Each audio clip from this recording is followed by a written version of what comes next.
ولا تكونوا كالذين تفرقوا واختلفوا من بعد ما جاءهم البينات وأولئك لهم عذاب عظيم. Kenapa klan Ba'alawi, Alwi, dan LDI kalau ndawir kok hampir sama nggih? Menapa mereka satu tujuan? LDI mendoktrin pengikutnya untuk kacamata kuda, jangan dengarkan, lihat kiri kanan. Doktrin. Ba'alawi juga begitu. LDI itu adalah KGB, Khawarij gaya baru.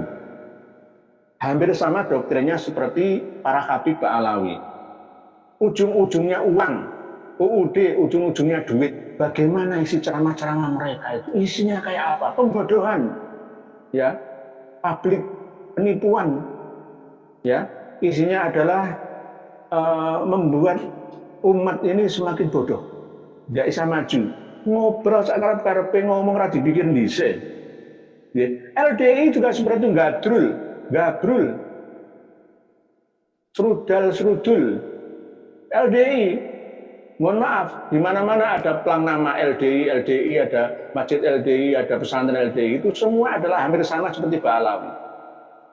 Demi keuntungan uang persenan, demi menipu umat, korbannya adalah umat Islam yang awam dijanjikan surga, diancam neraka, wes wedi, diancam nggak dapat syafaat, kualat, wes wedi. Ustaz Khalil Bustami ini termasuk pentolan dari LDII. Dan alhamdulillah setelah beliau berada di Timur Tengah lama, di Makkah Al-Mukarramah, menyadarkan kawan-kawannya dari LDII. Tapi dimusuhi, dikasih fatwa murtad, halal darahnya. Doktrinnya itu sampai sekarang luar biasa penyesatannya. Nggak takut dosa. Mbak Upi, Assalamualaikum warahmatullahi wabarakatuh. Mau tanya Pak Kiai, kenapa klan Ba'alawi, Alwi, dan LDI kalau ndawir kok hampir sama nggih? Menapa mereka satu tujuan? Ada tujuan yang hampir sama. Termasuk Panji Gumilang, Al Zaitun ya. Ya dengan Pekalongan itu ya bolo dewe. Bolo dewe. Saya berani mengatakan ini ada bukti, dituntut bukti, ada banyak bukti saya. Okay.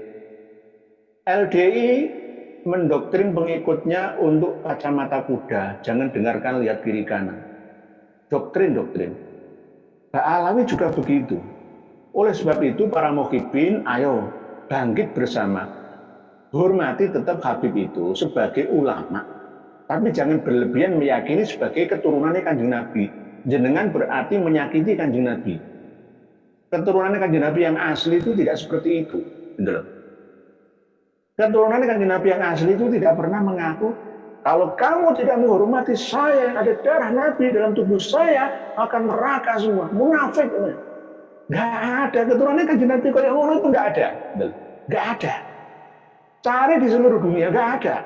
Justru ketika orang mengaku sebagai saya ini cucu Nabi Muhammad SAW, betul takut. Nggak bisa seperti akhlaknya Kanjeng Nabi, ilmunya Kanjeng Nabi. Bagaimana saya bisa membawa nama baik Kanjeng Nabi? Harusnya begitu. Nah para Habib ini enggak ya. Gitu. Ngobrol sakarep-karepe ngomong ra dibikin dhisik. LDI juga seperti itu, gabrul, serudal-serudul. LDI, mohon maaf, di mana-mana ada plang nama LDI, ada masjid LDI, ada pesantren LDI, itu semua adalah hampir sama seperti Ba'alawi. Demi keuntungan uang persenan, demi menipu umat, korbannya adalah umat Islam yang awam dijanjikan surga, diancam neraka, wes wedi, diancam nggak dapat syafaat, kualat, wes wedi wes. Oleh sebab itu kita membebaskan fakku rokobah, kita membebaskan perbudakan. Ini memang berat, seperti naik ke jalan tanjakan yang tinggi. Jadi mereka itu hampir sama, karena memang programnya itu untuk melemahkan umat Islam dari dalam. dari dalam. Tapi kiai-kiai masih banyak yang belum sadar. Karena banyak kiai yang masih dalam pengaruh Ba'alawi. Masih dalam pengaruh Ba'alawi. Jadi kita harus tetap tanpa henti untuk menyampaikan ini. Ya mohon maaf, sekali lagi mohon maaf. Mohon maaf. Dengan bahasa apa yang paling bisa dimengerti? Ya dengan cara sesuai dengan perkembangan zaman saat ini, bukalah channel YouTube yang membahas tentang silsilah nasab Ba'alawi. Gus Aziz Jazuli, ya, termasuk tulisan karya dari Kiai Iman, kitab-kitab beliau, ahli DNA, semuanya. Berikutnya Pak Pamungkas Pramana mengenai LDI kemarin, pemirsa dapat menyaksikan di channel Ma'had Bakkah Al-Mukarromah. Ada channel Ma'had Bakkah Al-Mukarromah nggih Pak Pamungkas Pramana. Nanti insya Allah alhamdulillah matur suwun Pak Pamungkas Pramana. Ya ini namanya ngaji bersama. Saya belum tahu channelnya. Saya dikasih tahu Pak Pamungkas Pramana. Ini namanya ilmu yang bermanfaat bagi saya dan saya akan mencarinya. Jadi jangan seenaknya saya mau memberi tapi tidak mau menerima. Nah, alhamdulillah matur suwun Pak Pamungkas Pramana. Nanti akan saya cari. Jadi Bakkah Al-Mukarromah. Ustadz Khalil Bustami, mantan ulama versi LDI yang sudah tobat, kelompoknya dan disebut JRK, lawannya Jokam. Jokam itu Jowo Kampung. Nah JRK itu apa ya? JRK ini apa? Gila, ini saya belajar lagi. Nek Jokam itu Jowo Kampung. Nek JRK ini mungkin lawannya. Pak Ustadz Khalil Bustami ini termasuk pentolan dari LDII. Dan alhamdulillah setelah beliau berada di Timur Tengah lama, di Makkah Al-Mukarromah, sadar menyadarkan kawan-kawannya dari LDII. Tapi dimusuhi, dikasih fatwa murtad, halal darahnya. Tidak hanya Pak Khalil Bustami saja, banyak. Di mana-mana, di Bandung, di Surabaya, di mana-mana di seluruh Indonesia bahkan dunia banyak yang menyadari bahwa ternyata LDI itu adalah KGB, Khawarij gaya baru. Hampir sama doktrinnya seperti para Habib Ba'alawi. Ujung-ujungnya uang, UUD ujung-ujungnya duit. Karena ada usrun 1/10 seperti gereja. Pendetanya ya enak-enak saja. Kayak saya ini jadi kiai nggak perlu kerja saya. Saya ini kerja sendiri, banting tulang peras keringat sendiri. Saya kerja sendiri, jadi tidak hidup dari umat saya ini. Ya, kalau bisa menghidupkan umat ya, menghidupi umat. Ya. Jadi LDI alhamdulillah banyak yang sadar nih Pak Pamungkas Pramana. Alhamdulillah. Pak Ahmad Munir, assalamualaikum Yai. Saya heran pemikiran para habib itu kayak yang paling benar sendiri. Dan selain dari golongan mereka dianggap rendah dan bodoh dan hatinya keras kayak batu, maaf ya ini memang leres panjenengan. Leres faktanya begitu nih Pak Ahmad Munir. Pak Ahmad Munir. Jadi mereka itu layak makan manna dan salwa supaya halus hatinya. Gitu. Enggak ada anaknya dong. Banyak.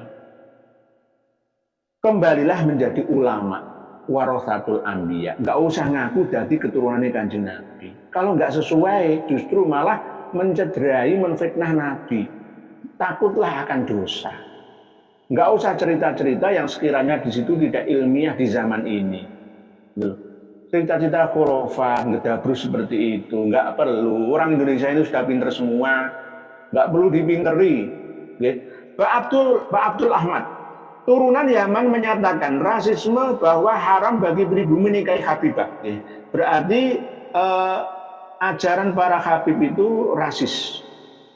Tidak boleh menikahkan putrinya dengan non Habib. Tetapi Habib boleh menikahi non Habibah. Termasuk kalau bisa menikahi anak kiai-kiai itu untuk merebut kekuasaan. Nah, saya punya anak putri, 6 anak saya putri semua. Saya tidak akan menikahkannya anak saya. Saya tidak mau dapat mantu Habib karena banyak bohongnya. Mohon maaf. Saya akan memberi contoh. Wahai kiai-kiai semua. Nanti saya dikatakan gedabrus ya terserah. Bahaya. Kita ini tidak hidup selamanya. Hanya menunggu puluhan tahun saja kita akan meninggalkan dunia. Jangan tinggalkan generasi kita dalam kondisi lemah. Lemah apa? lemah ekonomi akidahnya, lemah syariahnya, lemah ekonomi nafkahnya, bahkan lemah keilmuannya, apalagi lemah pendiriannya. Dipolitiki nanti. Dipolitiki. Kalau sudah punya anak, nanti disuruh ibunya itu menghormati anaknya. Istriku, kamu jangan berani-berani sama anakmu ini. Anakmu ini darah Nabi, cucu Nabi. Lah kamu itu siapa? Akan dikatakan seperti itu. Ayo, coba bantahan kayak apa? Bantahan yang tidak ilmiah saja, yang sedikit masuk akal gitu dan sudah bisa. Ini fakta. Saya sudah mencari data ini kemana-mana. Ibunya sendiri dulu, ibunya anaknya ini, sama suaminya yang Habib itu, anaknya itu, kamu tidak boleh, ini anaknya Nabi Muhammad. Jadi anaknya sudah dipuja-puja, disanjung-sanjung, ibunya direndahkan. Ini namanya rasis namanya. Rasis. Jadi percuma kalau para Habib Alawi itu mengatakan, oh itu Ustadz Kiai rasis. Kamu sendiri yang rasis. Gitu. Kamu sendiri yang rasis. Mister Gurabet, kenapa ajarannya marga Pak Alawi berbeda dengan ajaran Islam? Mestinya marga Pak Alawi jangan memakai agama Islam, sekte saja. Ini mungkin begitu. Daripada menjelekan agama Islam lebih baik pakai sekte apa, mungkin sekte Ba'alawi atau sekte Alawiyah, ala Ba'alawi atau bagaimana gitu. Pak Abdul Ahmad, mudah-mudahan mereka siap dengan konsekuensinya kelak di akhirat. Mereka tidak tahu, tidak takut neraka Pak Yai. Pak Abdul Ahmad, mereka nggak takut. Kok Allah saja bisa ditipu kok. Mereka tipu kok. Kanjeng Nabi itu ditipu. Apalagi Kiai. Sudahlah, nggak perlu seperti orang Israel itu loh. Mohon maaf, saya ini agak keras malam hari ini. Kalau Kiai lembut terus nanti malah tambah ini dikatakan kita ini sebagai orang bodoh. Bagaimana? Jadi mereka itu tidak takut di akhirat nanti seperti apa, enggak. Kalau mereka takut, mereka tidak berani gedabrus. Khurufatnya, doktrin-doktrinnya itu sampai sekarang luar biasa penyesatannya. Enggak takut dosa. Enggak takut dosa. Diingatkan malah tambah ngelawan. Kereta cepat Pak Habib selalu membanggakan karomah leluhurnya di Tarim sana. Yang menjadi pertanyaan, adakah di zaman ini karomah yang bisa ditunjukkan oleh Habib seperti menurunkan hujan susu, terbang dan lain-lain, salam hormat nih? Nggak ada. Dabrus. Nggak ada. Nggak ada. Kalau ada, ya, zaman sekarang ini, dulu Banul Jan itu bisa hidup di dimensi 3. Bisa dilihat oleh mata telanjang kita umat manusia, bisa kita raba, kita pegang. Sama seperti dimensi 3 ini. Setelah datangnya Banu Adam, energi mereka semakin melemah, lalu dibuatkanlah oleh Allah Subhanahu wa Ta'ala dimensi 4 di muka bumi ini. Satu tempat, tapi beda dimensi saja. Beda dimensi saja. Setelah itu, maka hal-hal yang tidak masuk akal, ya, itu sudah tidak bisa berjalan lagi di dimensi 3 manusia. Kalau toh ada, cuma sedikit saja. Sama seperti misalkan santet, ya, adanya silet, nah, adanya paku yang ada di perut, misalkan ketika di ronsen misalkan, ya, itu masih ada. Tergantung situasi dan kondisi lokasi-lokasi yang masih sepi, semisal di pedalaman Kalimantan, misalkan, itu magicnya masih tinggi. Misalkan suku-suku yang ada di Celebes atau Sulawesi, yang magicnya masih tinggi, di Sumeneb, Sapudi, magicnya masih tinggi. Kecuali tempat-tempat itu, karena dimensi manusia akal sehatnya banyak yang tidak difungsikan. Semua tergantung keyakinan itu, bermain keyakinan, karena keyakinan itu sama dengan power, kekuatan. Lah, kekuatan ini netral, bisa kekuatan baik, bisa kekuatan buruk, tergantung siapa yang mengendalikan atau meremotnya. Jadi untuk karomah yang seperti ini tidak ada. Kalau mukjizat Nabi ada, kalau karomahnya Siti Maryam, ya, binti Imron, saya percaya ada. Gitu. Seperti Kanjeng Dimas taat pribadi itu bisa mendatangkan duren, bisa mendatangkan susu, itu bisa, atas bantuan dari Gondoruwo, makhluk buta ijo dari alam dimensi 4 jin namanya, yang tidak terlihat oleh mata kita. Itu bisa. Itu bisa. Karena dulu itu tahun 70-an ke belakang ya, jin-jin itu bisa dilihat sebelum datangnya listrik masuk desa. Kalau nggak percaya coba wawancara. Sekarang ini masih ada generasi manusia yang terlahir sebelum tahun 70-an ke belakang. Pokoknya ke belakang. Jenengan tanya, wawancara langsung. Saya sendiri membuktikan ya. Sebelum listrik masuk desa, sebelum ada pemancar-pemancar radio, televisi, apalagi telekomunikasi seperti ini, dulu itu gelombang elektromagnetik yang ada di sekitar ini masih bersih, sehingga masih tampak ada jin yang menampakkan diri pada siang hari ataupun di malam hari. Siang hari bisa, guys, siang hari bisa. Tapi setelah adanya teknologi terbaru ini, maka mereka murni masuk ke dalam dimensi masing-masing di alamnya.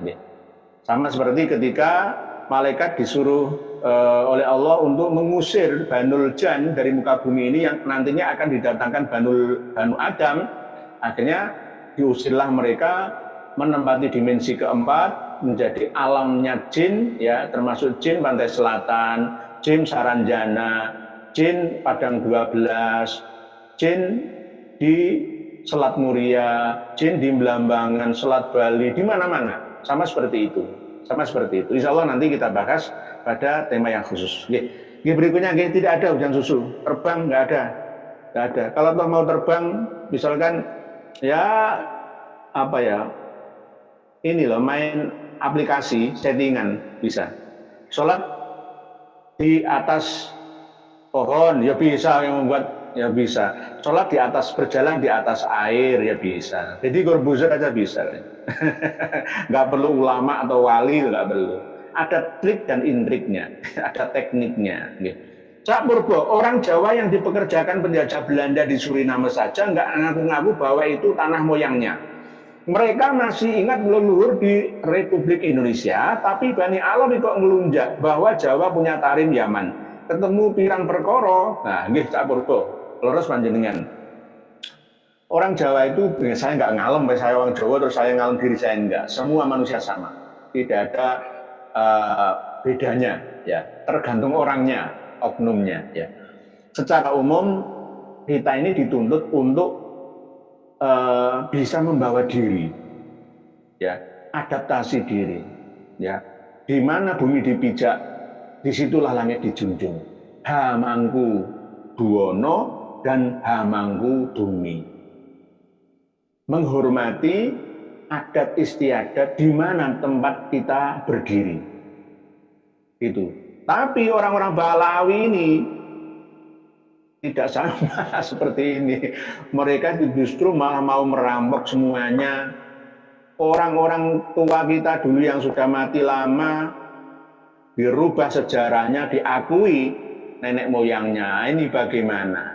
Ini namanya apa? Serakah namanya. Serakah. Semua mau dikuasai semua.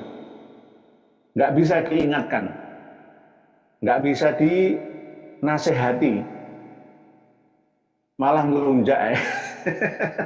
Ketemu pirang perkara, nggih. Jawa punya tarim. Khol ngubah ampel.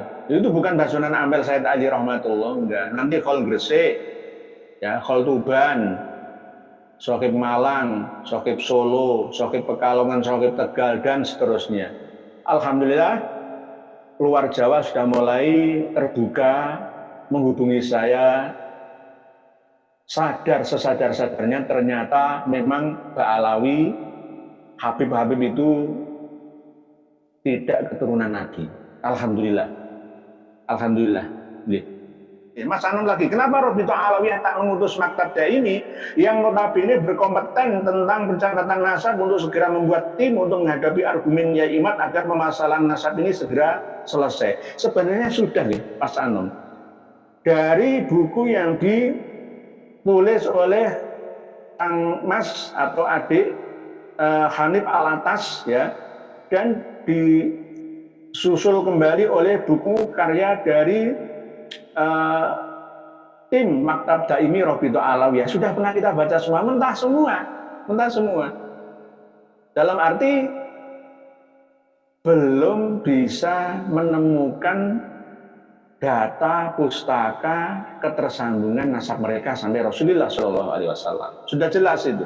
Bahkan yang memalukan itu edaran dari Maktab Daimi yang pertama menggunakan dalil kitab Bahrul Ansab, katanya abad 4, kitab Abnaul Imam abad 4. Ngawur itu, okay. Sudah kita patahkan. Yang kedua pun, yang ketiga pun sudah kita patahkan. Jadi intinya tidak ada. Tidak ada. Kami sudah menghubungi semua kawan-kawan kami yang ada di Yaman sana, yang ada di Timur Tengah sana, itu sudah kami hubungi semua. Memang mereka itu terlalu berlebihan, Pak Alawi yang ada di Indonesia ini mengakui ya, terlalu lebay menyanjung klannya sehingga membodohi lainnya. Oke, Pak Jai, rencananya kapan Pak Yai mau suan ke Kiai Haji Miftahul Ahyar biar Kiai Miftah tak terdoktrin sama Pak Alawi sekalian sama Gus Fahrur sama Kiai Zulfa Mustafa. Temui aja, nggak usah takut untuk kebenaran. Kita akan didampingi oleh PWI dan LS, insya Allah nanti, insya Allah kita agendakan. Karena alhamdulillah pihak beliau-beliau yang jenengan tulis ini sudah melihat video saya. Ada sebagian video saya itu yang ratusan ribu ditonton oleh golongan mereka. Gitu. Jadi mereka sudah tahu itu, sudah tahu. Ya alhamdulillah banyak yang sudah sadar. Alhamdulillah, terima kasih Gus Deni Azmat Khon. Gus Deni Azmat Khon matur suwun, terima kasih, thank you very much. Nggih matur sakalangkung, syukuran katsir. Jenengan sudah menyadari kekeliruan panjenengan, meminta maaf kepada Said Zulfikar Basaiban dan beliau Wali Songo semua. Sama-sama. Alhamdulillah hidayah itu milik Allah. Jenengan bisa seperti itu bukan atas usaha saya atau Kiai Haji Imaduddin atau kan, enggak. Allah yang memberikan hidayah itu. Semoga ditiru oleh yang lainnya, termasuk Kang Mas Sohibul Faroji Azmat Khon yang selama ini belum tampil ke media. Saya tunggu-tunggu.